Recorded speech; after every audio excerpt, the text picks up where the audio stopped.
দুপুরের একটু পর সত্যি সত্যি কাজী সাহেব এবং ২-৪ জন মহিলা উপস্থিত হলেন হাসি মুখে।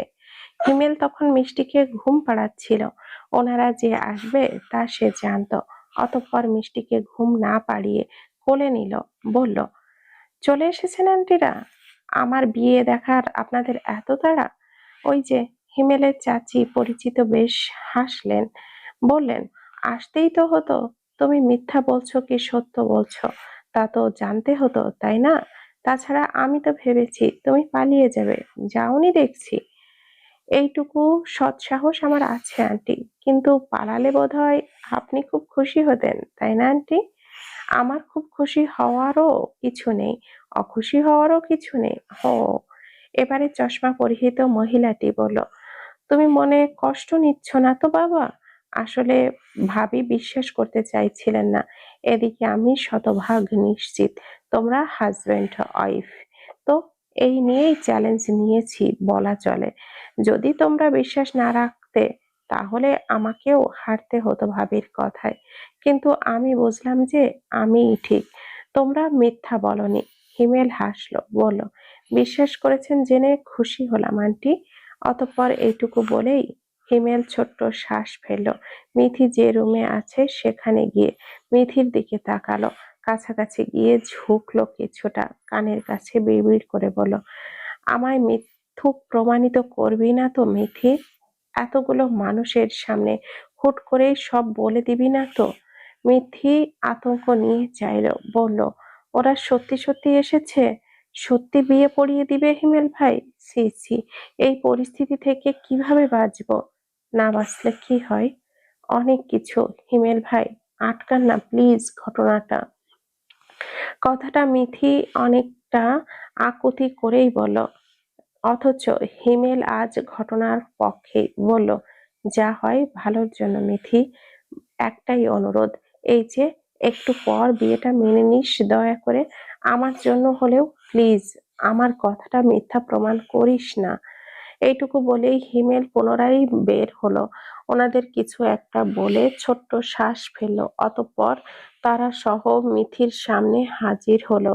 মিথি শুধু শুকনো ঢোক গিলছিল আর মিষ্টির দিকে চাইছিল। কি পরিস্থিতিতে ফেঁসে গেল ও! পা ব্যথায় টনটন করছে, হাতটাও নাড়ানো দায়। চলাফেরা করতে পারছে না বলে বিধাতা এমন এক পরিস্থিতিতে ফেলে দিবে। মিথি কি করবে সত্যি বুঝতে পারছে না। বারবার কয়েক কথা বলে ওনাদের থেকে সময় চাইলেন অসুস্থতার অজুহাত দিয়ে। অতঃপর সব অজুহাতের অবসান ঘটিয়ে একটা সময় এলো যখন মিথিকে কবুল বলতে বলা হলো। একটা ছোট্ট শব্দ, কবুল। অথচ এই ৩ অক্ষরের শব্দটা মিথি কোনোভাবেই উচ্চারণ করতে চাইল না, কোনোভাবেই গলা দিয়ে বের হলো না। গলা কাঁপছে তার, শরীরও কাঁপছে ভয়ে, রাগে। মিথি অনেকটা সময় চুপ থেকে ফ্যালফ্যাল করে এ তাকিয়ে থাকলো হিমেলের দিকে। হিমেল তখন ছোট্ট শ্বাস ফেলে, ভুরু কুঁচকে বোঝানোর চেষ্টা করে যে, কি হলো, বলবি না কবুল?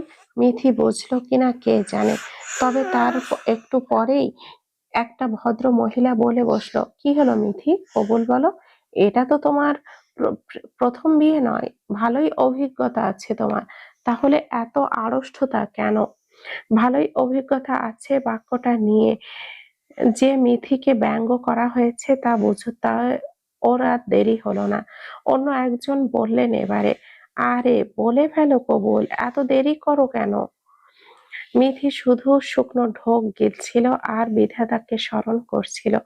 কোনো কিছু একটা মিরাকেল হতে পারে না এই পরিস্থিতিতে, যাতে মিথিও রেহাই পেল, হিমেলও রেহাই পেল। মিথি যখন ওইভাবে তাকিয়ে, তখন আরেক ভদ্র মহিলা পাশ থেকে শান্ত গলায় বলল, কি হলো বলো মিথি, স্বামীর জন্য তো কবুল বলছো, বলো, বলে ফেলো মা। মিথি তবুও বলে উঠতে পারলো না। গলা থেকে ধরে আসলো, কান্না পাচ্ছে এহেন পরিণতিতে। এ কি পরিস্থিতিতে পড়লো সে?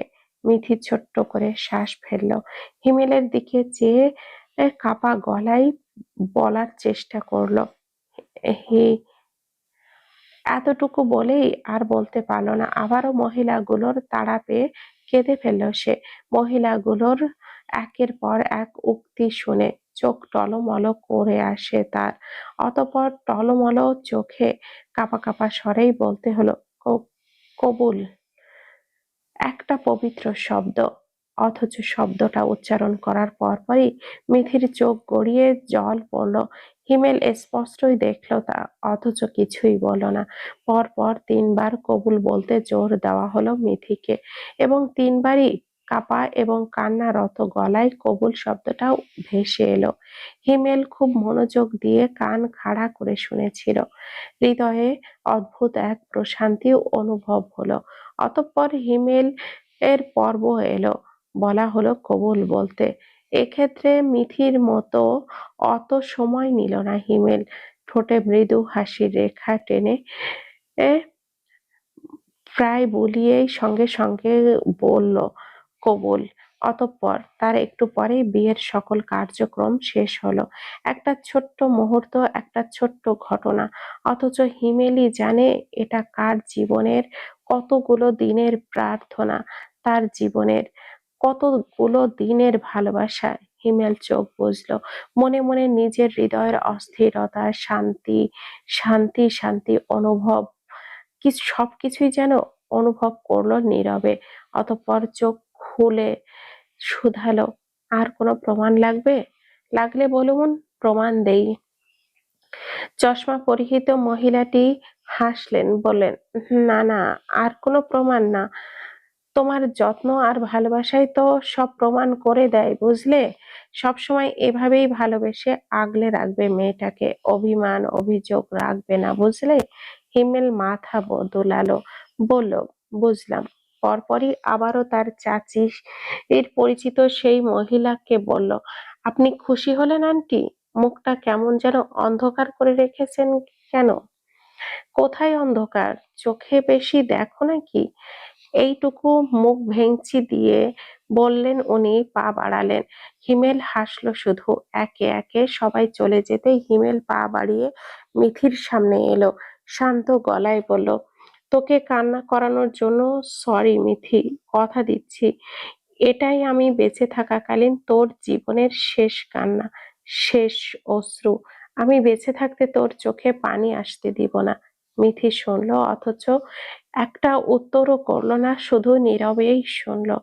মিথির দুপুরের ঔষধ ছিল, অথচ এত কাহিনীর পর ঔষধ তো দূরের কথা, মিথি দুপুরের খাবারও খায়নি, শুধু চোখ বুজে আছে খাটে হেলান দিয়ে। হিমেল দূর থেকে দেখলো, বেশি আঘাত করে ফেলেছে কি? মিথি কি বেশি দুঃখ পেয়েছে? ভেবে ভেবেই খাবার নিয়ে হাজির হলো, গলা ঝেড়ে বলল, দুপুরে মেডিসিন আছে তো? খালি পেটেই খেয়ে ফেলবি? মিথি চাইলো, বলল, খেতে ইচ্ছে করছে না। তোর ইচ্ছে অনিচ্ছেতে তো কিছু হবে? ঔষধ খেতে তো হবেই, নয়তো সুস্থ হবি নাকি? মিথি হাসলো, মলিন হেসে বলল, ঠিক বলেছেন, আমার অনিচ্ছা সত্ত্বেও আর কি এসে যায়? যা হয়ে গেছে তা নিয়ে ভেবে কি লাভ হবে? হয়েই তো গেছে, তাই না? কিন্তু এখন যদি তুই মেডিসিন না নিস, ক্ষতি তোরই, সুস্থ হবি না তুই। কাজেই আমার উপরে রাগ করে নিজের ক্ষতি করিস না। মিষ্টির কিন্তু তুই সব। মিথি শুনল, সত্যি তো, অসুস্থ হলে এই বাসায় পড়ে থেকে লাভ কি? এর চেয়ে যত দ্রুত সম্ভব সুস্থ হওয়া উচিত। বলল, চামচ হবে? একটা চামচ এনে দিন। মিথির ডান হাতে প্লাস্টার, যার কারণে বাম হাত দিয়ে খাওয়ার জন্য চামচই ঠিক আছে। হিমেল শুনলো, আনলো চামচ, অতঃপর মিথির পাশে বসলো। মিথি সবে এক চামচ খাবার তুলে মুখে, ঠিক তখনই হিমেল খাবারের প্লেটটা নিজের হাতেই নিল, তাকিয়ে বলল, বাম হাতে ওইভাবে চামচ দিয়ে খেতে কষ্ট করে না চাইলে আমি খাইয়ে দিলে কি অপরাধ হয়ে যাবে মিথি? মিথি চাইলো, এমনিতেই নিজে এটার জীবনের হাজারটা সমস্যা নিয়ে বিরক্ত সে, মাঝে মাঝে হাঁপিয়ে উঠছে, বলল, না তেমন না, পারবো আমি। হিমেল গম্ভীর স্বরে বলল, আমিও জানি তুই পারবি, এবার হা কর। এইটুকু বলেই খাবার মাখিয়ে মিথির মুখের সামনে তুলল, অথচ মুখ না খুলে হিমেলের দিকে হতাশার ন্যায় চাইল। হিমেল সেই দৃষ্টি পর্যবেক্ষণ করে বলল, কি মনে হয়েছে, বিষ খাইয়ে দিব আমি? মিথি হাসলো, বলল, বিষ তো খাইয়ে দিলেই হতো।